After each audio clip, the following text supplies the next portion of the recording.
श्रीमती बंतो कटारिया जी, हमारे अजय मित्तल जी, गौ सेवा आयोग के हमारे चेयरमैन श्रवण गर्ग जी, नगर परिषद कालका के हमारे चेयरमैन कृष्ण लांबा जी और हमारे पड़ोसी राज्य से हमारे बहुत ही वरिष्ठ नेता बलदेव भंडारी जी, वन विभाग के हमारे additional chief secretary forest Anand Mohan शरण जी, हमारे पीसीसीएफ वनीत गर्ग जी, पीसीसीएफ केसी मीणा जी, मंच पर विराजमान सभी हमारे अधिकारी और नेतागण और 76वें राज्य स्तरीय वन महोत्सव में इस प्राकृति की गोद में आप उपस्थित सभी महान भाव का मैं दिल से स्वागत भी करता हूं। आप सबको दोनों हाथ जोड़ करके राम राम भी बोलता हूं। आज हम सब ये 76वां वन महोत्सव मना रहे हैं। आज पवित्र दिन भी है, सावन मास का ये महीना और महाशिवरात्रि का ये दिन। मैं इस महाशिवरात्रि पर्व की पूरे प्रदेशवासियों को और हमारे जो ऐसे श्रद्धालुगण जिनकी एक आस्था बड़ी हजारों लाखों की संख्या में लोग मां गंगा के चरणों से पवित्र जल को लेकर के जो सैकड़ों किलोमीटर पैदल ही यात्रा करके लेकर के आते हैं और आज जल देवों के देव महादेव को समर्पित करते हैं। मैं उन सब को भी, हरियाणा प्रदेश वासियों को भी, आप सब को भी इस शिवरात्रि महोत्सव की भी बहुत बहुत बधाई और शुभकामनाएं देता हूं। मुझे खुशी है कि इस पावन अवसर पर आप सबको इस शिवरात्रि महापर्व की बधाई है और यहाँ पर सभी हमारे उपस्थित महानुभाव, क्योंकि ये पर्व हमारी संस्कृति के साथ जुड़े हुए पर्व होते हैं। आज हमने इसका एक पेड़ मां के नाम वन महोत्सव, इस कार्यक्रम का आज शुभारंभ हो रहा है। जब जब समय आता है प्रकृति के साथ, अलग अलग समय के साथ हम उसके साथ जुड़ करके आगे बढ़ते हैं। ये पौधे लगाने का ये पर्व है, ये सावन मास का महीना, क्योंकि इससे प्रकृति भी अपने आप इस धरती मां के ऊपर बहुत सारे पौधे अपने आप भी उगा देती है। उन सब का भी हम संरक्षण करें और उनके साथ साथ हम एक पौधा अवश्य लगाएं, जिससे कि ये प्रकृति, हमारा ये संतुलन ये बना रहे। और मुझे ये खुशी है कि आज का यह समारोह वृक्षों की रक्षा के साथ साथ इस क्षेत्र को के लिए पर्यटकों को बढ़ावा देने में भी ये महत्वपूर्ण साबित होगा। जितने यहाँ पर पौधे लगेंगे, जितनी ग्रीनरी होगी, उतने ही लोग समय निकाल करके घूमने के लिए इस प्रकृति की गोद में आते हैं। और इसका जिम्मा ये हम सब का है। इसका संरक्षण करना, इसका रक्षण करना, ये हम सब का दायित्व है। मुझे ये भी खुशी है कि जब मैं यहाँ 76वें वन महोत्सव के अवसर पर आया हूँ, इससे पहले मैंने नेचर जो ट्रेल है उसका शुभारंभ किया और हमारे उत्साही युवा हैं जो उसका उपयोग करेंगे।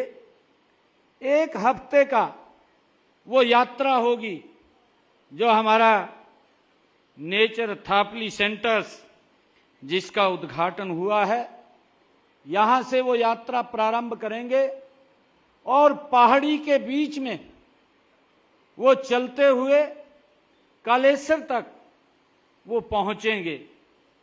हमारे उन युवाओं को इस यात्रा का बड़ा लाभ मिलेगा जो हमारे युवा साथी माउंटेन के ऊपर अपनी यात्रा करते हैं। जो युवा साथी जो हिल्स के ऊपर, पहाड़ियों के ऊपर जो सबसे बड़ी ऊंची चोटी होती है उसको फतह करने का निर्णय लेकर के अपनी यात्रा शुरू करते हैं, इस नेचर ट्रेल से उन युवाओं को बड़ा लाभ मिलेगा। और इसमें अलग अलग स्थानों के ऊपर भी इसको अगर कोई बीच में से क्विट भी करना चाहता है तो उसका भी अलग अलग पॉइंट बने हुए हैं। 1 सप्ताह तक इस यात्रा का, पहाड़ी क्षेत्र का, प्रकृति का वो आनंद तो ले सकेगा, परंतु उसके साथ साथ अपनी उस मिशन की तरफ भी वो आगे बढ़ेगा जो युवाओं के अंदर एक मिशन होता है कि हम उसके अंदर आगे बढ़ें।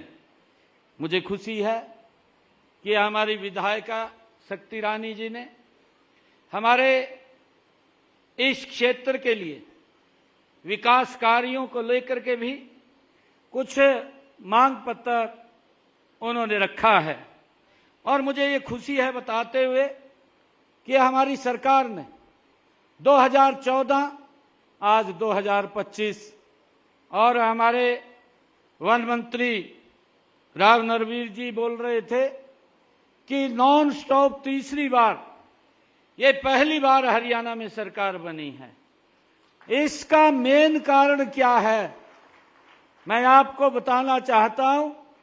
आदरणीय नरेंद्र मोदी जी के नेतृत्व में जो हरियाणा में डबल इंजन की सरकार चली है, उसके परिणाम स्वरूप ये नॉन स्टॉप तीसरी बार सरकार बनी है। आप लोग देखेंगे कि सरकार ने बिना भेदभाव के हरियाणा प्रदेश के अंदर काम किए हैं।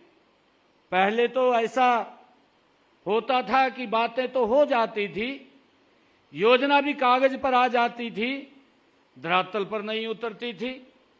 और जब वो धरातल पर नहीं उतरती थी, लोग वेट करते थे, 5 साल देखते थे, 10 साल देखते थे, 10 साल के बाद बाहर कर देते थे।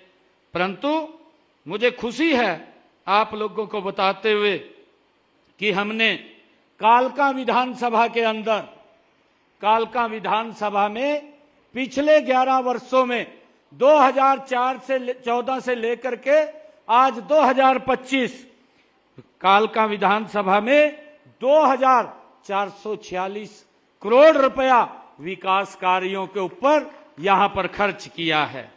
चाहे यहां की सड़कों की बात है, चाहे यहां स्कूलों के नवीनीकरण की बात है, चाहे यहां पर कम्युनिटी सेंटर बनाने की बात है या हेल्थ सेंटर बनाने की बात है, अलग अलग कामों के ऊपर हमने पिछले 11 वर्षों में 2446 करोड़ रुपया विकास कार्य पे यहां खर्च किया है।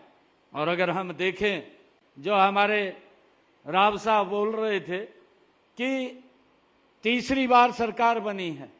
अगर हम पिछले 2004 से लेकर के 2014 के कार्यकाल का देखें तो उन्होंने 10 वर्षों के अंदर मात्र इस मोरनी और कालका विधानसभा के लिए 304 करोड़ रुपए खर्च किया। उसकी एवज में हमारी सरकार ने 10 वर्षों में 2446 करोड़ रुपया इस क्षेत्र के विकास के लिए खर्च किया है।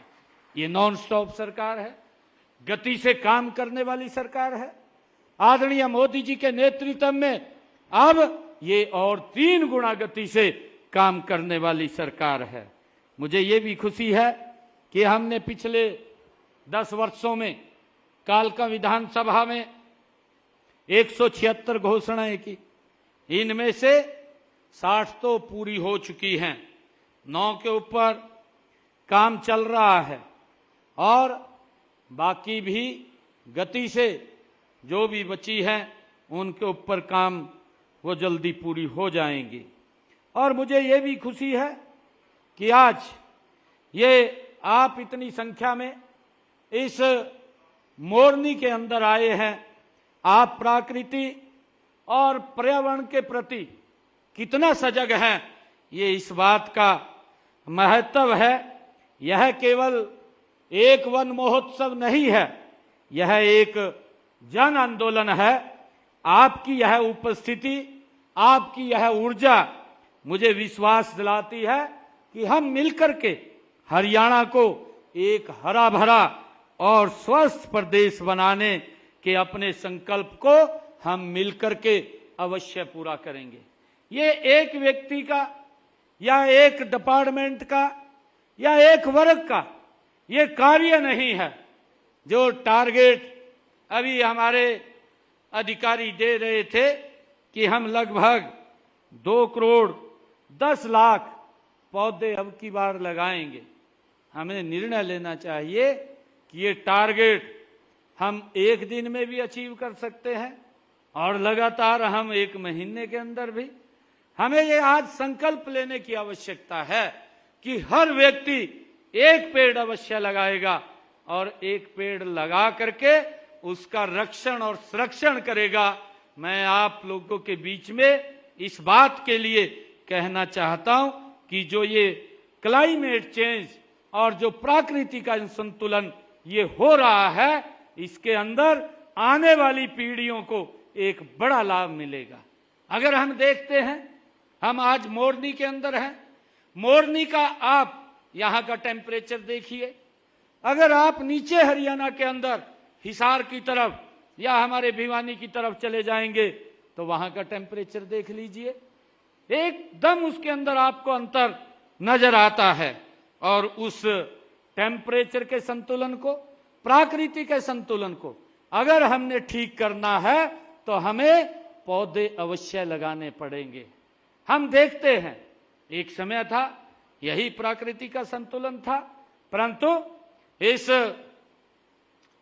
लगातार भागदौड़ की जिंदगी में और आगे बढ़ने की लालसा के अंदर हमने लगातार पेड़ों का जो कटाव है वो ज्यादा कर दिया और जो पेड़ों का लगाने का वो कम रह गया।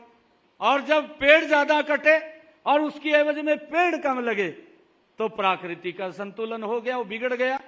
और बिगड़ा तो उसका कहीं ना कहीं असर मानवता पे भी पड़ता है और मानव शरीर पे भी पड़ता है। हम सब इसके प्रति सचेत भी रहें। इस बात को लेकर के हमने इसको ध्यान देने की आवश्यकता है। यह मुझे ये कहा भी गया है कि वृक्ष रक्षति रक्षित है, अर्थात वृक्षों की रक्षा करते रहें और वृक्ष उनकी रक्षा करते हैं। ये हमारी प्रकृति के अंदर है। अगर हम किसी की रक्षा करेंगे तो ये प्रकृति हमारी रक्षा करेगी। अगर हम वृक्षों की रक्षा करते हैं तो वृक्ष हमारी रक्षा करते हैं। तो हमें इस संतुलन को बना करके रखना चाहिए। हम जानते हैं कि भारतीय संस्कृति में प्राचीन काल से ही वृक्षों का बड़ा महत्व रहा है। वृक्ष हमारी धार्मिक आस्था से भी वो जुड़े हुए हैं, धार्मिक आस्था के एक प्रतीक भी हैं। यही कारण है कि हमारे जो ऋषि मुनि, उन्होंने हमारे पूर्वजों ने प्राचीन ग्रंथों में वृक्षों का काफी गुणगान भी किया है। वृक्षों के महत्व को समझते हुए हमारे देश के यशस्वी प्रधानमंत्री आदरणीय नरेंद्र मोदी जी ने 5 जून 2024 को विश्व पर्यावरण दिवस के अवसर पर दिल्ली में बुद्ध जयंती पार्क में पौधारोपण करते हुए एक पेड़ मां के नाम अभियान, एक अनूठा अभियान, उसकी शुरुआत आदरणीय नरेंद्र मोदी जी ने की है। आदरणीय प्रधानमंत्री जी का कहना है कि जितना सम्मान हम अपनी जन्म देने वाली माता को देते हैं, उतना सम्मान हम हमारा पालन पोषण करने वाली माता को हमें देने की जरूरत है, आवश्यकता है। और इसके लिए हमने अपनी मां के नाम एक पेड़ अवश्य लगाना चाहिए। मां का तो सम्मान होता ही है, साथ ही धरती मां का भी रक्षा होगी। ये आदरणीय प्रधानमंत्री जी ने बुद्ध जयंती पार्क के उद्घाटन अवसर पर एक पेड़ मां के नाम जब अभियान का शुभारंभ हो रहा था तो उन्होंने अपने शब्दों में कहे थे। और मुझे हरियाणा सरकार में भी माननीय प्रधानमंत्री जी के मार्गदर्शन में ये कहते हुए कि हमने प्रदेश को हरा भरा बनाकर प्रदूषण मुक्त करने के लिए हमारी सरकार ये कृत संकल्प है। हमने एक पेड़ मां के नाम पहले चरण में जो पिछले वर्ष हमने संकल्प लिया था, पिछले वर्ष हमने 1,87,00,000 पौधे लगाने का संकल्प लिया था, जबकि 1,60,00,000 पौधे लगाने का था। हमने इस साल 5 जून को जो विश्व पर्यावरण दिवस के अवसर पर एक पेड़ मां के नाम दूसरे चरण की शुरुआत की है। दूसरे चरण में हमने 90 लाख पौधे लगाने का ये लक्ष्य रखा है। और मुझे ये भी बताया गया है कि इन्हें मिलाकर के इस साल प्रदेश में कुल 2,10,00,000 ये पौधे लगाने का हमारा लक्ष्य है। और मुझे विश्वास है कि प्रदेश की जनता इस लक्ष्य को पूरा करने में ये पूर्ण सहयोग करेगी, जिसको हम जल्दी ही इसको अचीव कर लेंगे। और हम ये गति से अलग अलग पूरे प्रदेश के अंदर कहीं ऑक्सीवन लगाने का या कहीं और जो पार्क्स हैं या अन्य कोई और हमारा कोई फॉरेस्ट एरिया है, उसके अंदर पौधे लगाने का इस लक्ष्य को हम पूरा कर लेंगे। हमने हरियाणा के दक्षिणी क्षेत्र में हरित अरावली कार्य योजना का इसका शुभारंभ भी किया है। केंद्र राज्य सरकार द्वारा बनाई गई यह परियोजना अरावली पहाड़ियों में 4 राज्यों में ये लागू की जाएगी, जो आदरणीय प्रधानमंत्री जी ने इसका शुभारंभ किया है, जिसमें हरियाणा भी शामिल है। हमारे हरियाणा के जो जिले हैं, इन टोटल जो 4 राज्य थे, उन 4 राज्यों में जो अरावली पहाड़ी है उसमें 29 जिला इसके अंदर आते हैं। और हरियाणा में इसमें 5 जिला अरावली क्षेत्र के अंदर वो आते हैं।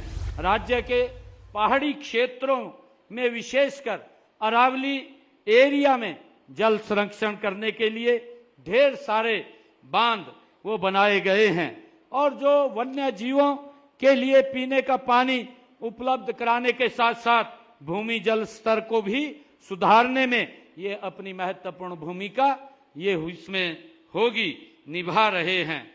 और मुझे ये भी खुशी है कि एक बढ़ता हुआ पेड़ प्रगतिशील राष्ट्र का ये प्रतीक होता है। हमारी अर्थव्यवस्था कृषि प्रधान है। हम सब जानते हैं कृषि के लिए जमीन को उपजाऊ रखने में पेड़ पौधों की भी बड़ी भूमिका होती है। हम देखते हैं जहां पर पेड़ पौधे होते हैं उसके नीचे की जमीन कितनी उपजाऊ होती है, उसके अंदर जितना खाद या पेस्टिसाइड डालने की आप व्यक्ति अदर जगह डालते हैं उसमें कम हमें डालने की आवश्यकता पड़ती है। तो हमें इन पेड़ पौधों को ज्यादा लगा करके उनका संरक्षण करना चाहिए। वृक्ष हमारे लिए प्राणवायु ऑक्सीजन बनाने में भी ये प्राकृतिक कारखाना है। हम देखते हैं कि अभी पिछले दिनों जो कोरोना का ये कालखंड आया और कोरोना के कालखंड के अंदर ऑक्सीजन की कमी ये भारी हम सबको भुगतनी पड़ी, देखनी पड़ी और उस ऑक्सीजन की कमी के कारण बड़ी दिक्कतों का भी सामना करना पड़ा। परंतु अगर हमारे पास ये ऑक्सीजन होंगे, ज्यादा पौधे हम लगाएंगे तो ऑक्सीजन की भी कमी नहीं होगी, उससे भी बचाव होगा। सांस लेना चाहे वातावरण में हम चाहते हैं और अधिक से अधिक अगर हम स्वच्छ वातावरण के अंदर सांस लेना चाहते हैं तो हमें अधिक से अधिक पेड़ पौधे की रक्षा करनी होगी। और हमने 75 साल से अधिक हरियाणा के अंदर ये निर्णय किया गया, ये पहला ऐसा राज्य है हरियाणा का कि जिन्होंने जो हमारे बड़े पौधे हैं 75 साल से ऊपर के पौधे हो गए हैं उनकी पेंशन लगाने का जो काम वो किया है। पहला स्टेट ऐसा है कि बड़े जो 75 साल के ऊपर के पौधे हैं उनकी पेंशन जो उनका रख रखाव करता है उनको देने का काम करते हैं। इसमें 3000 रुपये प्रति वर्ष प्रति पेड़ पेंशन का प्रावधान हमने किया है। इस योजना के तहत 3000 हरियाणा प्रदेश के अंदर वृक्षों के संरक्षण के खाते में हमने ये पिछले 11 वर्षों के अंदर 1 करोड़ रुपए की राशि पहुंचाने का काम वो हमने की है। मुझे ये भी बताते हुए बड़ी खुशी हो रही है कि अक्टूबर 2014 से अब तक प्रदेश में लगभग 18 करोड़ पौधे लगाए जा चुके हैं। वन विभाग द्वारा पहले से लगे हुए और हर वर्ष होने वाले पौधारोपण को की हमने जियो टैगिंग भी की है कि हम एक एक पौधे के ऊपर नजर रखे हुए हैं, उसकी ग्रोथ के ऊपर कि वो बढ़ रहा है और जो उसका संरक्षण करता है उसके ऊपर भी हमारी नजर लगी हुई है ताकि हरियाणा में वन क्षेत्र को बढ़ावा दिया जा सके। मुझे ये खुशी है कि हरियाणा प्रदेश को हरा भरा व प्रदूषण मुक्त रखने के लिए हमारी सरकार प्रतिबद्ध है। लेकिन सरकार की कोई भी योजना व कार्यक्रम जनता की भागीदारी से वो उनके बिना वो सफल नहीं हो सकता। इसलिए मैं आप सभी प्रदेशवासियों से ये पुनः अनुरोध करता हूं कि पेड़ों की कटाई न करें। यदि कोई पेड़ बीमारी का शिकार लगता है तो उसकी सूचना हमारे वन विभाग को दें ताकि उसका भी इलाज किया जा सके, उसको भी संरक्षण किया जा सके। मैं इस अवसर पर मैं प्रदेशवासियों को ये आह्वान भी करता हूं कि इस वर्ष ऋतु में हर परिवार कम से कम 1 पेड़ अवश्य लगाए, उसका संरक्षण भी करे। चाहे हमारे बड़े बुजुर्ग का कोई जन्मदिन है या बड़े बुजुर्ग की कोई बरसी है या हमारे बच्चे का जन्मदिन है या हमारी वैवाहिक वर्षगांठ है, ऐसे अवसरों के ऊपर हमें संकल्प लेकर के 1 पौधा अवश्य लगाना चाहिए। और इसके साथ साथ हम इस को लगा करके उनकी यादगार को भी अपनी खुशी में बदल सकते हैं, जिससे कि पूरा का पूरा वातावरण भी खुशनुमा होता है। मैं आदरणीय विधायक जी ने जो यहाँ पर हमारे मांगे रखी है उनकी मैं विधायक जी को कहना चाहता हूँ कि जितनी भी वो मांगे हैं उनकी फिजिबिलिटी विभाग के अनुसार चेक करवा करके उनको करवाने का काम ये हमारी सरकार करेगी। और मैं लगभग यहाँ पर 80 लोगों ने ये मुझे शिकायत भी दी है, उनकी शिकायत हमने प्राप्त कर ली है और इन सबको डीसी महोदय को भी दी हैं। आप तक हमारे यहाँ से और या डीसी ऑफिस से, मेरे ऑफिस से भी इसके बारे में फोन करके पूछा जाएगा कि आपकी समस्या का समाधान हुआ है या नहीं हुआ है। नहीं हुआ है तो क्या कारण है, किस कारण से नहीं हुआ है, वो हमारे यहाँ से पूछ करके आपसे बात की जाएगी। मैं आप सबका आज इस अवसर के ऊपर 76वें जो वन महोत्सव है, इसकी पुनः आप सबको बधाई देता हुआ हम सब मिलकर के एक संकल्प अवश्य लें कि हम प्रदेश को हरा भरा बनाएंगे और पौधारोपण अभियान को जन जन का अभियान हम सब मिलकर के बनाएंगे। मैं पुनः 76वें वन महोत्सव पर आप सबको बहुत बहुत बधाई और शुभकामनाएं देता हूं। इसकी सफलता की मैं कामना करता हूं। आप सबका धन्यवाद। इतनी भारी संख्या में आप लोग यहां आए हैं। मैं आप सबको इस अवसर पर बधाई देता हुआ आप सबका भी धन्यवाद व्यक्त करता हूं। इन्हीं शब्दों के साथ जय हिंद, जय भारत, जय भारत मां। बहुत बहुत आभार मुख्यमंत्री महोदय आपका। आपने सचमुच वन महोत्सव को एक जन आंदोलन का रूप दिया है। आपसे हम निवेदन करते हैं कि बस 5 तो बड़ी जानकारी मोरनी से, जहां राज्य स्तरीय वन महोत्सव कार्यक्रम का आयोजन किया जा रहा है। सीएम नायब सैनी ने कार्यक्रम को संबोधित किया। अभी आप सुन रहे थे सीएम नायब सैनी को। उन्होंने कहा कि हर व्यक्ति एक पेड़ जरूर लगाए और वृक्षों का बड़ा महत्व रहा है। कार्यक्रम में कालका विधायक शक्ति रानी शर्मा भी शामिल रही। कालका में 11 साल में विकास हुआ है, ये कहना है सीएम नायब सैनी का।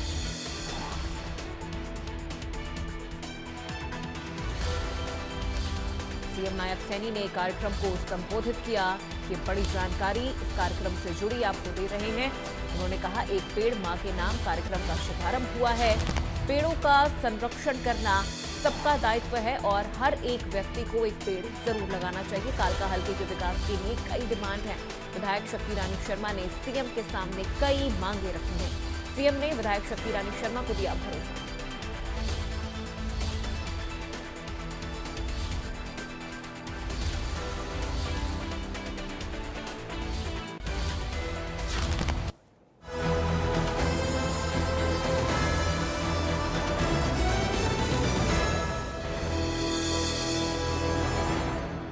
Car insurance